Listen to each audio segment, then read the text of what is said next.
kiosco.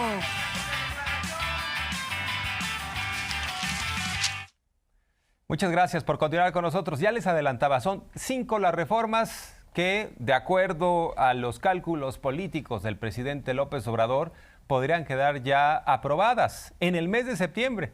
Lo había comentado hace algunos días, es el mes patrio. Estaría muy bien que nos regalaran a los mexicanos como sociedad reformas tan importantes como la del Poder Judicial, que implica limpiar la casa de la corrupción y que los jueces, magistrados y ministros no rindan cuentas a los ciudadanos. Son 5 reformas que ya les venía comentando, pero esto es muy interesante porque es también un mensaje a los legisladores que se pongan las pilas, porque una cosa es los foros de consulta y otra cosa es que sabemos que el país está sobrediagnosticado y la reforma al Poder Judicial, pues sabemos que es una necesidad. Sabemos cuál es el comportamiento de varios jueces que dan sabadazo, que obedecen a los intereses de los de cuello blanco y del crimen organizado. Y en ese sentido, insiste el presidente, para septiembre podrían quedar estas 5 reformas. Ya nosotros enviamos un paquete, ¿no?, de reformas, son 20, no van a poder revisarlas, analizarlas, aprobarlas en su caso en un mes, porque la nueva legislatura entra en funciones a principios de septiembre y nosotros terminamos a finales de septiembre. Es un mes nada más. Pero ya hay estas iniciativas y otras que probablemente envíe una vez que sea presidenta constitucional Claudia. Viendo los tiempos, pues yo creo que por eso hablamos de 5. No quiere decir que las otras no se analicen, discutan y en su caso se aprueben en el Congreso. Pero para septiembre yo pienso que hay 5 que son importantes, que propuso Claudia y yo también propuse. Ella propone la no reelección, propone el que se le otorgue una pensión a las mujeres de 60 a 64. La tercera, lo de las becas para estudiantes de educación básica. La del ISSSTE es también importante. Y la quinta propuesta es la de la reforma al Poder Judicial. Ayer el ingeniero Carlos Slim visitó Palacio Nacional, se reunió con el presidente de México. Hay que decir que Carlos Slim es un empresario que es muy inteligente. No se dedicó a la grilla política, no se dedicó a través de su cuenta en redes, en X o en Facebook, a decir López Obrador es un peligro para México. Se puso a chambear, dijo, a ver, ¿cómo le podemos sumar al país? Y se puso a trabajar en el Tren Maya. También tiene proyectos con petróleos mexicanos. Y en ese sentido abordaron estos proyectos, cómo están avanzando. Y por otro lado, López Obrador hizo varias reflexiones con el ingeniero Carlos Slim, que por cierto, le gusta también mucho la historia de México. Y López Obrador le dijo, a ver, en el caso del Poder Judicial, siempre estaba sometido a los presidentes en turno. Es la primera vez que se tiene autonomía, independencia desde los tiempos de Juárez. Y para mí hubiera sido muy fácil someter a los ministros. ¿Cómo? Pues con cañonazos de dinero, ¿no? Como les gustaba antes, o como les sigue gustando, pero ahora no tienen a un presidente que caiga en esas prácticas. Sin embargo, dice López Obrador, si yo hubiera hecho esas prácticas, pues hubiera perdido autoridad moral. Eso por un lado. Y por el otro también, el ingeniero Carlos Slim señala que está contento con el hecho de que haya ganado Claudia Sheinbaum, porque el ingeniero Carlos Slim es institucional, él se suma a los proyectos, él dice, vamos a ver cómo desarrollamos al país, a todos nos conviene, a ricos y a pobres. Pero Carlos es un agente progresista y además institucional. Hablamos de muchas cosas. ¿Cómo ve el ingeniero Slim el nerviosismo de los mercados? Él sabe que la economía está fuerte. ¿Le digo si le preocupaba algo en lo económico? No. Eso tiene que ver más con los que no conocen de la situación económica, quieren tener el control de jueces y de magistrados y de ministros, cuando a todos nos conviene que haya un poder judicial honesto, íntegro. Entonces, con Carlos Slim muy bien y pues con todos los empresarios. Ya terminaron un tramo, su empresa en el Tren Maya, el tramo 2, acaba de obtener participación en una de las empresas que tiene un bloque de petróleo, de yacimiento petrolero en el litoral de Tabasco. Está queriendo participar en una empresa mixta con Pemex para la extracción de gas. Es un campo de gas que dejaron tirado en el pasado gobierno. Se invirtieron como 1.500, 2.000 millones de dólares y estamos buscando que todas esas instalaciones se aprovechen. Parece que una empresa de Slim va a participar. Está él muy contento con Claudia, la conoce, nada más que Carlos es, y eso es bueno, es institucional. Por lo general no se mete, es respetuoso. Y bueno, pues destacar que sigue abierto el debate en torno a la necesidad imperiosa de una reforma al Poder Judicial. Incluso ya hay algunas señales desde el interior del Poder Judicial que indican que están dispuestos a entrarle al debate de qué es lo que nos conviene como sociedad y cómo debe perfeccionarse este sistema y en su caso cómo se debe corregir lo que priva en una cantidad importante de jueces, prácticas de corrupción, se sigue comprando la justicia, para quien no tiene dinero, pues ni siquiera lo reciben, o sea, no hay justicia pronta ni expedita, hay todavía también muchos inocentes tras las rejas, que no son defendidos por nadie, porque pues no tienen agarraderas, porque no hay algo de por medio que les interese a los jueces para acelerar esos procesos.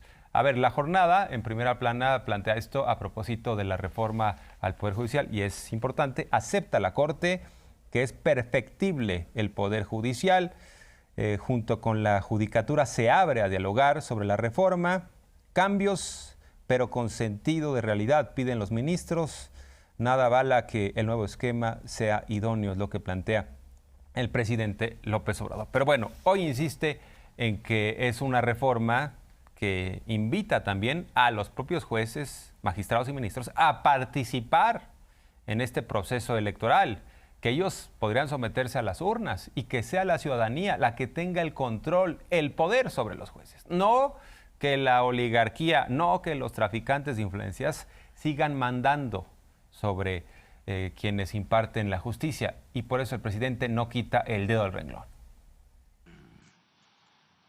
¿Por qué cualquier persona va a poder ser juez?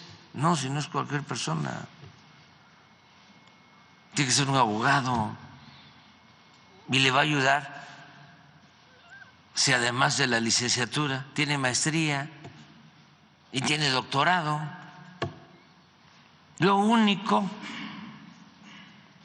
que se está planteando, que se está proponiendo? Pues es que lo elija el pueblo, al juez, al magistrado, al ministro.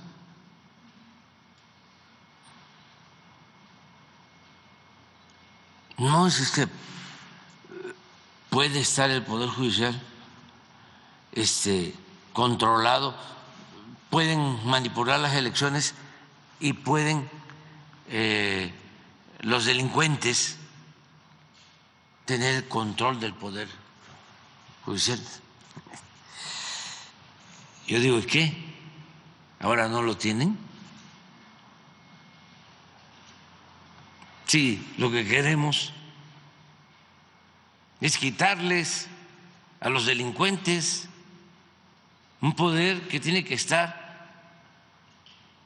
al servicio del pueblo, impartiendo justicia. Porque los jueces siguen dando sabadazos, porque mandan los delincuentes organizados y los de cuello blanco. Ahí tenemos los casos de exgobernadores del PRI que ya los mandaron a sus casas. A pesar de que se robaron lo que pudieron, ya los jueces dijeron, no, ya fue suficiente el brazalete y a tu casa. Y ese es un incentivo para que sigan robando, ¿no?, ciertos políticos. Y a propósito de los adversarios de la 4T, el presidente señala que hay narrativas abiertas dentro de la batalla de la desinformación. Quienes dicen, vamos a una dictadura porque no se quieren los contrapesos, cuando en realidad, ya lo comentó el presidente una y otra vez, el corazón de la reforma al Poder Judicial es la elección de jueces, magistrados y ministros. No está en riesgo la autonomía. Pero también han agarrado de narrativa la violencia, esto que está en relación a lo que pasó en el proceso electoral, cuando en otras elecciones también hubo asesinatos lamentables de candidatos. Pero en estas batallas de la desinformación, pues también sabemos quiénes participan, siguen invirtiendo millonadas, aunque de pronto pues andan reclamando, ¿no?, por el dinero. Algunos en la derecha dicen, no, es que el dinero lo manejaba tal o cual persona. Total, que siguen gastando millonadas en su laberinto y no les ha resultado. ¿Qué es lo que está en la conversación? Que se está destruyendo el país. Que somos no sé qué otro país. Que hay una dictadura. Llegaron a decir, bueno. Sí, democracia, pero no tanta democracia.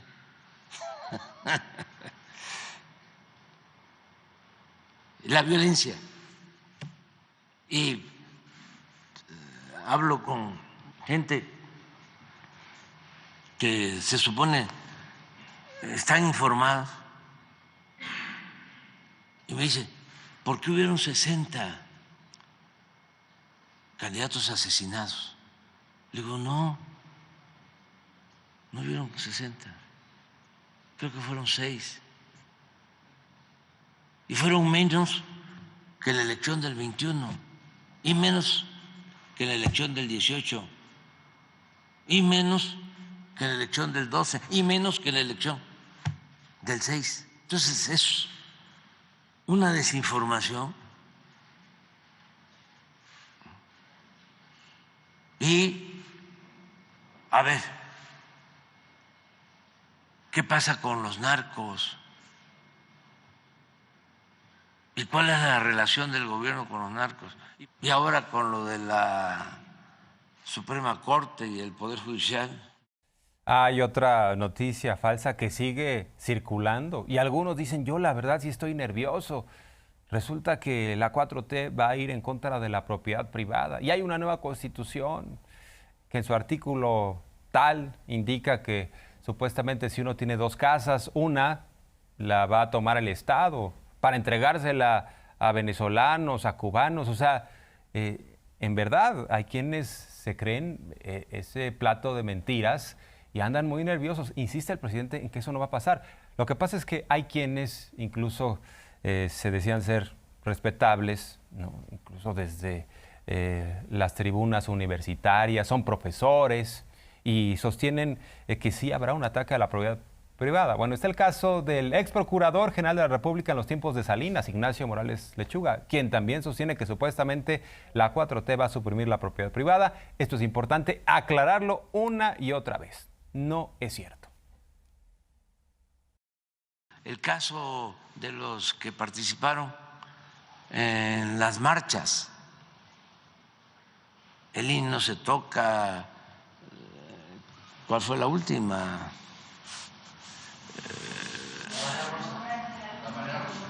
Sí, la marea rosa. Y que le preguntaban a una señora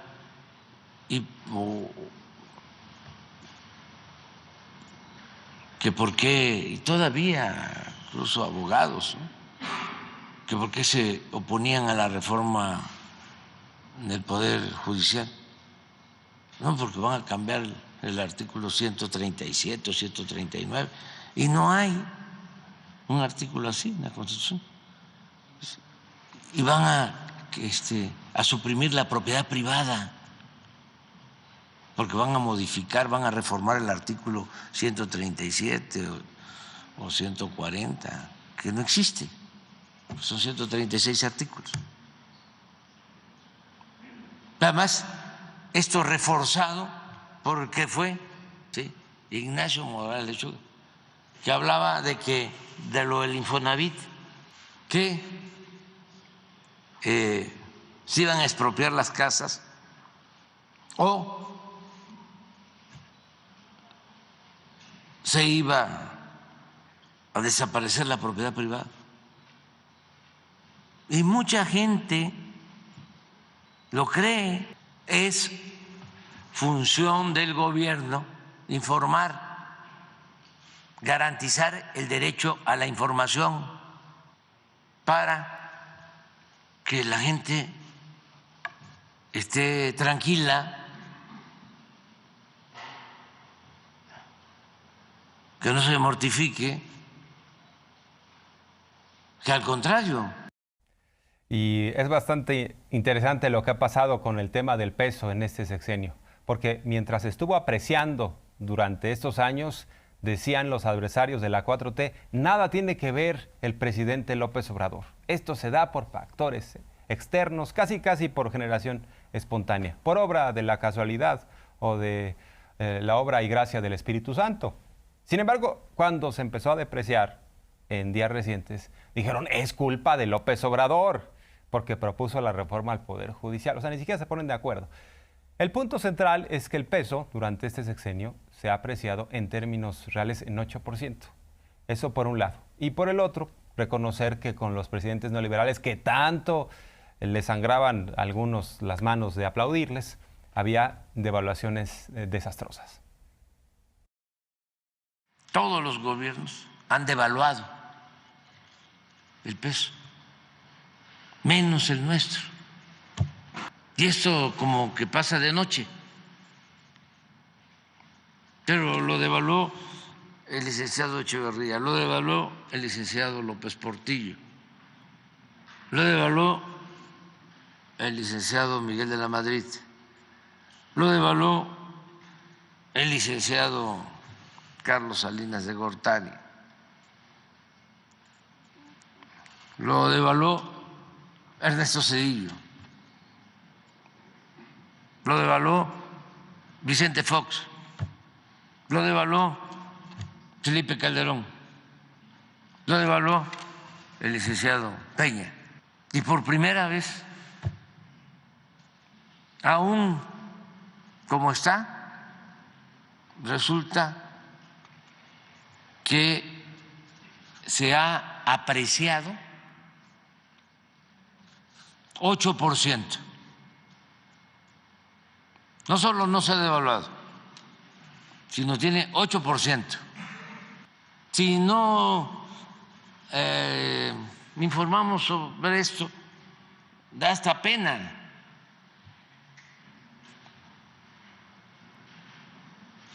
Porque es como estarnos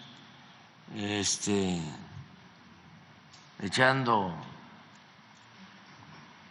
porra. Pero lo que tenemos que subrayar, porque si no, no se dice nada.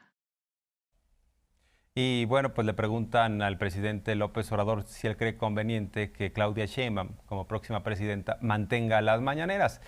Él dice que seguramente ella va a estar informando con su propio estilo, marcará sus ritmos, sus tiempos, pero sí considera que es importante que cualquier gobernante esté dando a conocer sus puntos de vista y la información gubernamental, porque si no los vacíos de información se llenan. Hay que recordar que a Peña Nieto lo tenían a punta de periodicazos. Reforma, El Universal, le marcaban el compás del gobierno. Y en este caso, el presidente López Obrador dijo, yo no voy a dejar que estos grupos de interés decidan por mí. Yo voy a informar, voy a dar la cara todos los días. Vamos a detallar ante la población, sin intermediarios, lo que está pasando en el país. Por eso están muy molestos algunos medios de comunicación, porque querían negociar. No te pego, pero dame. Y si no me das, te pego. Eso es lo que querían. Y ya ese paradigma se rompió. Eso sí, insiste el presidente, hay que estar informando ante la gente. Y lo va a hacer seguramente la presidenta electa, ya como presidenta constitucional, cada quien con su estilo, pero se va a seguir informando, se tiene que seguir informando, porque si no, pues la autoridad se debilita. Hay quienes apuestan con el uso de los medios a que el gobierno se mantenga débil, porque así ellos llegan, entre comillas, en auxilio al gobierno. Nada más que venden muy caro ese salvavidas. Entonces, por eso apuestan a que el gobierno esté débil, porque de esa manera ellos sacan provecho, sacan raja.